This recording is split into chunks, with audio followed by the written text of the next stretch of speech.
ബഹുമാനപ്പെട്ട മോഡിജി അങ്ങ് ഈ അഭിപ്രായം മാറ്റി പറയണം. രാഹുൽ മാങ്കൂട്ടത്തെ നമുക്ക് രാഷ്ട്രീയമായിട്ട് എതിർക്കാം, പക്ഷേ അദ്ദേഹത്തിൻ്റെ സ്വഭാവം എന്ന് വെച്ചാൽ തനി പട്ടാണ്. പട്ടം എന്ന് പറഞ്ഞാൽ ബനാറസ് സിൽക്കല്ല, കാഞ്ചീപുരം പട്ടാണ്. അങ്ങനെയുള്ള അദ്ദേഹത്തെക്കുറിച്ച് ആ മോഡിജി ഇങ്ങനെ അഭിപ്രായം പറഞ്ഞാൽ ശരിയായില്ല. ആ അഭിപ്രായം തിരുത്തണം.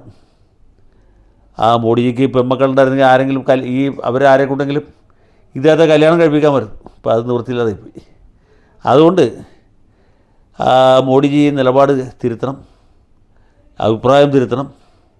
രാഹുൽ മാങ്കൂട്ടത്തിന് വേണ്ടിയിട്ട് അദ്ദേഹം ഒരു മര്യാദക്കാരനാണ്, സൽസ്വഭാവിയാണ്.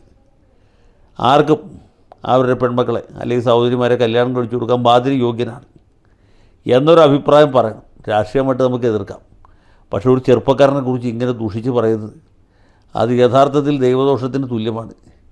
അതുകൊണ്ട് ഞാനും ഈ രാഹുൽ ഈശ്വരൻ്റെ അഭിപ്രായത്തോട് യോജിക്കുകയാണ്. കാരണം ഈശ്വരൻ്റെ അഭിപ്രായമുള്ളൂ അദ്ദേഹം രാഹുലിൽ ഈശ്വരനെ കൊണ്ട് പറയിപ്പിക്കുന്നത്.